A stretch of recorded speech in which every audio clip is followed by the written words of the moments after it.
Hi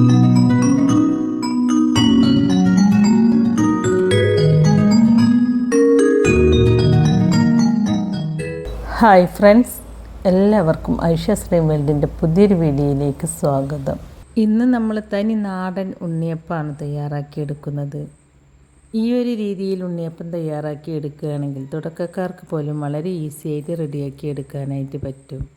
അപ്പോൾ നിങ്ങൾ video skip ചെയ്യാതെ മുഴുവനായിട്ടും കണ്ടു നോക്കൂ കേട്ടോ. എന്നിട്ട് നമ്മുടെ വീഡിയോ നിങ്ങൾക്ക് ഇഷ്ടമാവുകയാണെങ്കിൽ ലൈക്ക് ചെയ്യാനും ഹൈപ്പ് ചെയ്യാനും, അതുപോലെ ഈ വീഡിയോ നിങ്ങളുടെ ഫ്രണ്ട്സിനും ഫാമിലിയിലേക്കൊക്കെ ഒന്ന് ഷെയർ ചെയ്ത് കൊടുക്കാനും, ചാനൽ സബ്സ്ക്രൈബ് ചെയ്യാതെ ആരെങ്കിലും കാണുന്നവരുണ്ടെങ്കിൽ സബ്സ്ക്രൈബ് ചെയ്ത് സപ്പോർട്ട് ചെയ്യാനൊന്നും മറന്നു പോകരുത് കേട്ടോ. അപ്പോൾ നമുക്ക് നോക്കിയാലോ, പുറമെ നല്ല ക്രിസ്പിയും ഉള്ളിൽ നല്ല സോഫ്റ്റും ആയിട്ടുള്ള ഈ ഉണ്ണിയപ്പം എങ്ങനെയാണ് തയ്യാറാക്കിയെടുക്കുന്നതെന്ന്. ഉണ്ണിയപ്പം റെഡിയാക്കി എടുക്കാനായിട്ട് ഞാനിവിടെ 250 ml കപ്പിൽ 2 കപ്പ് പച്ചരിയാണ് എടുത്തിട്ടുള്ളത്.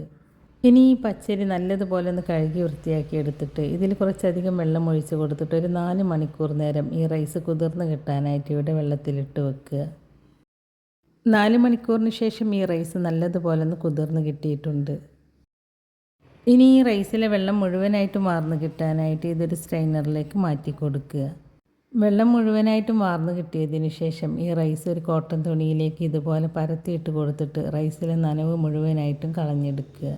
നമുക്ക് ഈ റൈസ് ഒരു മിക്സിയുടെ ജാറിലിട്ടിട്ട് പൊടിച്ചെടുക്കാനുള്ളതാണ്. അതുകൊണ്ടാണ് ഈ റൈസിലെ വെള്ളം മുഴുവനായിട്ടും കളഞ്ഞെടുക്കുന്നത്. ഇപ്പോൾ റൈസിലെ നനവ് മുഴുവനായിട്ട് മാറി കിട്ടിയിട്ടുണ്ട്. ഇനി നമുക്കിതൊരു മിക്സിയുടെ ജാറിലേക്ക് ചേർത്ത് കൊടുക്കാം. ഞാൻ ഈ റൈസ് ഒരു 2 ബാച്ചായിട്ടാണ് കേട്ടോ പൊടിച്ചെടുക്കുന്നത്. അപ്പോൾ ആദ്യത്തെ ബാച്ച് പൊടിച്ചെടുക്കാനായിട്ട് ഞാൻ ഈ റൈസിൽ നിന്നും പകുതി ഈ മിക്സിയുടെ ജാറിലേക്ക് ചേർത്ത് കൊടുത്തിട്ടുണ്ട്. ഇനി ഈ റൈസ് വളരെ ചെറിയ തരിയായിട്ട് പൊടിച്ചെടുക്കുക. പൊടിച്ചെടുത്തതിന് ശേഷം ഇതൊരു സ്ട്രെയിനറിലേക്ക് ഇട്ട് കൊടുത്തിട്ടൊന്ന് തരിച്ചെടുക്കുക. നമുക്ക് ഈ പൊടി ചെറിയ തരിയായിട്ടാണ് വേണ്ടത്. വലിയ തരി ഉണ്ടെങ്കിൽ ഉണ്ണിയപ്പം നല്ല സോഫ്റ്റായിട്ട് കിട്ടൂല. അപ്പോൾ ഉണ്ണിയപ്പം നല്ല സോഫ്റ്റായിട്ട് കിട്ടാനായിട്ട് വളരെ ചെറിയ തരിയായിട്ട് തന്നെ ഈ റൈസ് പൊടിച്ചെടുക്കുക കേട്ടോ. ഇതിൽ വലിയ തരി ഉണ്ടെങ്കിൽ മിക്സിയുടെ ജാറിലേക്ക് ഇട്ട് കൊടുത്തിട്ട് ഇതൊന്നും കൂടി പൊടിച്ചെടുത്താൽ മതി. ഇപ്പം ഞാൻ നമ്മളെടുത്ത മുഴുവൻ റൈസും മിക്സിയുടെ ജാറിലേക്ക് ചേർത്ത് കൊടുത്തിട്ട് പൊടിച്ചെടുത്തിട്ടുണ്ട്. അപ്പോൾ നിങ്ങൾ ഇതുപോലെ റൈസ് ചെറിയ തരിയായിട്ട് തന്നെ പൊടിച്ചെടുക്കുക കേട്ടോ. ഇനി നമ്മുടെ ഉണ്ണിയപ്പത്തിനുള്ള കൂട്ട് റെഡിയാക്കി എടുക്കാനായിട്ട് ഈ പൊടി ഒരു വലിയൊരു ബൗളിലേക്ക് മാറ്റി കൊടുക്കുക. എന്നിട്ട് ഇതിലേക്ക് 1/2 കപ്പ് മൈദപ്പൊടി ചേർത്ത് കൊടുക്കുക. മൈദപ്പൊടി ചേർത്ത് കൊടുത്തതിന് ശേഷം ഇത് രണ്ടും നല്ലതുപോലെ ഒന്ന് മിക്സ് ചെയ്ത് യോജിപ്പിച്ചെടുക്കുക. അതിനുശേഷം ഒരു പാൻ അടുപ്പത്തേക്ക് വെച്ച് കൊടുത്തിട്ട് അതിലേക്ക് 1 ടീസ്പൂൺ ചെറിയ ജീരകവും ഒരു 5-6 ഏലക്കയും ചേർത്ത് കൊടുത്തിട്ട് ചെറുതായിട്ടൊന്ന് ചൂടാക്കിയിട്ടെടുക്കുക. ഇപ്പോൾ ഇത് രണ്ടും ചെറുതായിട്ടൊന്ന് ചൂടായി വന്നിട്ടുണ്ട്. ഇനി ഇതൊരു സൈഡിലേക്ക് മാറ്റി വെക്കുക. എന്നിട്ട് ഉണ്ണിയപ്പത്തിന് ആവശ്യമായ ശർക്കര ഉരുക്കിയെടുക്കുക. ഞാനിവിടെ വലിയ 4 അച്ച് ശർക്കരയാണ് കേട്ടോ ഇതിലേക്കായിട്ട് എടുത്തിട്ടുള്ളത്. ശർക്കര പെട്ടെന്ന് മെൽറ്റായി കിട്ടാൻ വേണ്ടിയിട്ട് ഞാൻ ഈ ശർക്കര ഇതുപോലെ ഒന്ന് പൊടിച്ചെടുത്തിട്ടുണ്ട്. ഇനി ഈ ശർക്കരയിലേക്ക് 1.5 കപ്പ് വെള്ളം ഒഴിച്ച് കൊടുത്തിട്ട് ഈ ശർക്കര നല്ലതുപോലെ ഒന്ന് ഉരുക്കിയെടുക്കുക. ഈ ശർക്കര മെൽറ്റായി വരുമ്പോഴേക്കും നമുക്ക് 2 പപ്പടം കുറച്ച് വെള്ളം ഒഴിച്ച് കൊടുത്തിട്ടൊന്ന് സോക്ക് ചെയ്തെടുക്കാം. നമ്മൾ ഈ ഉണ്ണിയപ്പത്തിലേക്ക് ബേക്കിംഗ് സോഡ ചേർത്ത് കൊടുക്കുന്നില്ലേ, പകരം ഈ പപ്പടമാണ് കേട്ടോ ചേർത്ത് കൊടുക്കുന്നത്.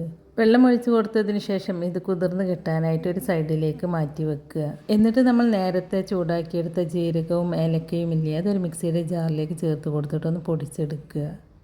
ജീരകവും ഏലക്കയും കുറച്ചായതുകൊണ്ട് ഇത് നല്ലതുപോലെ ഒന്ന് പൊടിഞ്ഞ് കിട്ടിയിട്ടില്ല കേട്ടോ. ഇനി ഇതിലേക്ക് 2 മൈസൂർ പഴം ചേർത്ത് കൊടുക്കുക. മൈസൂർ പഴം ചേർത്ത് കൊടുക്കുമ്പോൾ ഈ ഉണ്ണിയപ്പത്തിന് നല്ലൊരു ടേസ്റ്റാണ്. പിന്നെ നമ്മൾ നേരത്തെ സോക്ക് ചെയ്തെടുത്ത പപ്പടം ആ വെള്ളത്തോട് കൂടിയിട്ട് തന്നെ ചേർത്ത് കൊടുക്കുക. ഇനി ഇതെല്ലാം കൂടി നല്ലതുപോലെ ഒന്ന് ബ്ലെൻഡ് ചെയ്തെടുക്കുക. ഇപ്പോൾ ഏലക്കയും ജീരകവും പഴവും നല്ലതുപോലെ നരഞ്ഞ് കിട്ടിയിട്ടുണ്ട്. ഇനി ഇതൊരു സൈഡിലേക്ക് മാറ്റി വെക്കുക. ഇപ്പോൾ നമ്മുടെ ശർക്കര നല്ലതുപോലെ ഒന്ന് മെൽറ്റായി കിട്ടിയിട്ടുണ്ട്. ഇനി ഇത് ചൂടോട് കൂടിയിട്ട് തന്നെ നമ്മുടെ അരിപ്പൊടിയുടെ കൂട്ടിലേക്ക് ചേർത്ത് കൊടുക്കുക.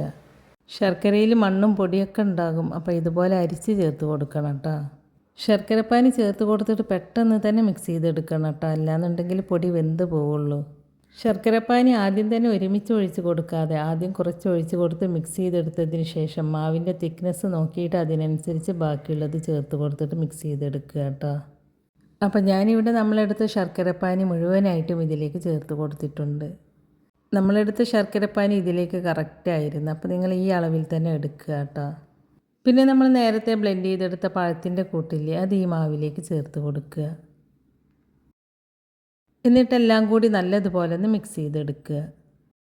ഇനി ഇതിൽ മധുരമൊക്കെ ഒന്ന് ബാലൻസ് ആവാൻ വേണ്ടിയിട്ട് ഒരു പിഞ്ച് ഉപ്പ് ചേർത്ത് കൊടുത്തിട്ട് നല്ലതുപോലെ ഒന്ന് മിക്സ് ചെയ്തെടുക്കുക.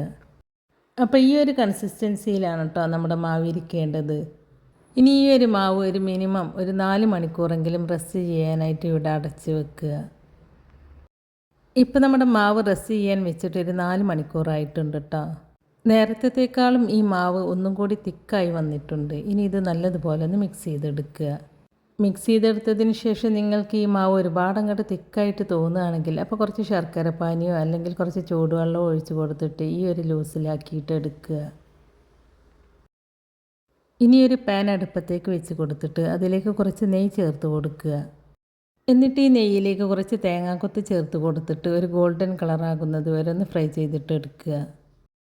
തേങ്ങാക്കൊത്ത് ഈ ഒരു കളറാകുമ്പോൾ ഫ്ലെയിം ഓഫാക്കി കൊടുത്തിട്ട് ഇത് ചൂടോട് കൂടിയിട്ട് തന്നെ നമ്മുടെ ഉണ്ണിയപ്പത്തിൻ്റെ കൂട്ടിലേക്ക് ചേർത്ത് കൊടുക്കുക.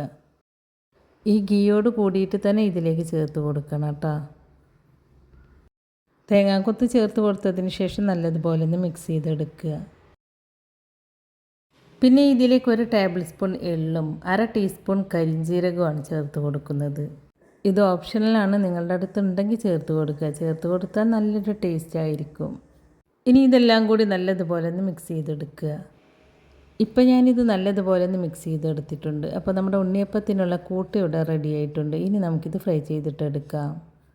ഫ്രൈ ചെയ്യാനായിട്ട് ഉണ്ണിയപ്പച്ചട്ടി ചൂടാക്കി എടുത്തിട്ട് അതിലേക്ക് വെളിച്ചെണ്ണയോ സൺഫ്ലവർ ഓയിലോ ഒഴിച്ച് കൊടുത്തിട്ട് എണ്ണ ചൂടായി വന്നതിന് ശേഷം മാവ് ഓരോ കുഴികളിലും ഒഴിച്ച് കൊടുക്കുക. ഈ കുഴിയിൽ നിറച്ചൊഴിച്ച് കൊടുക്കരുത് കേട്ടോ. ഒരു 1/4 ഭാഗത്തോളം ഒഴിച്ച് കൊടുത്താൽ മതി.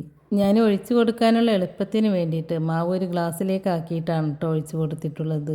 ഞാൻ ഫ്രൈ ചെയ്യാനായിട്ട് വെളിച്ചെണ്ണയാണ് എടുത്തിട്ടുള്ളത്. ഈ വെളിച്ചെണ്ണയിലേക്ക് കുറച്ച് ഗീ കൂടി ചേർത്ത് കൊടുത്തിട്ടാണ് കേട്ടോ ഫ്രൈ ചെയ്തെടുക്കുന്നത്. ഇങ്ങനെ ഫ്രൈ ചെയ്തെടുക്കുമ്പോൾ ഉണ്ണിയപ്പത്തിന് നല്ലൊരു ടേസ്റ്റാണ്. ഉണ്ണിയപ്പത്തിൻ്റെ ഒരു വശം വെന്ത് വന്നാൽ മറ്റേ വശവും തിരിച്ചിട്ട് കൊടുത്തിട്ട് ഫ്രൈ ചെയ്തിട്ട് എടുക്കുക. ഇപ്പോൾ ഉണ്ണിയപ്പത്തിൻ്റെ 2 വശവും വെന്ത് വന്നിട്ടുണ്ട്. ഇനി നമുക്കിത് എണ്ണയിൽ നിന്നും എടുത്തു മാറ്റാം. ഈ ഒരു രീതിയിൽ നിങ്ങൾ ഉണ്ണിയപ്പം തയ്യാറാക്കി എടുക്കുകയാണെങ്കിൽ തുടക്കക്കാർക്ക് പോലും വളരെ ഈസി ആയിട്ട് ഉണ്ണിയപ്പം റെഡിയാക്കി എടുക്കാനായിട്ട് പറ്റും. കാരണം നമുക്ക് മാവിൻ്റെ കൺസിസ്റ്റൻസി നോക്കിയിട്ട് ഇതിലേക്ക് ശർക്കരപ്പാനി ചേർത്ത് കൊടുത്തിട്ട് മാവ് കൂട്ടി വെക്കാമല്ലോ. അപ്പോൾ നിങ്ങൾക്ക് ഇതുവരെയും ഉണ്ണിയപ്പം റെഡിയായി കിട്ടിയിട്ടില്ലെങ്കിൽ ഈ ഒരു രീതിയിൽ തയ്യാറാക്കി നോക്കൂട്ടോ. ഇപ്പം ഞാനിവിടെ ഉണ്ണിയപ്പം മുഴുവനായിട്ടും ഫ്രൈ ചെയ്തെടുത്തിട്ടുണ്ട്. ഈ ഉണ്ണിയപ്പം ഒട്ടും എണ്ണ കുടിക്കുന്നില്ല, കുറച്ച് ഓയിൽ മതി ഇത് ഫ്രൈ ചെയ്തെടുക്കാൻ.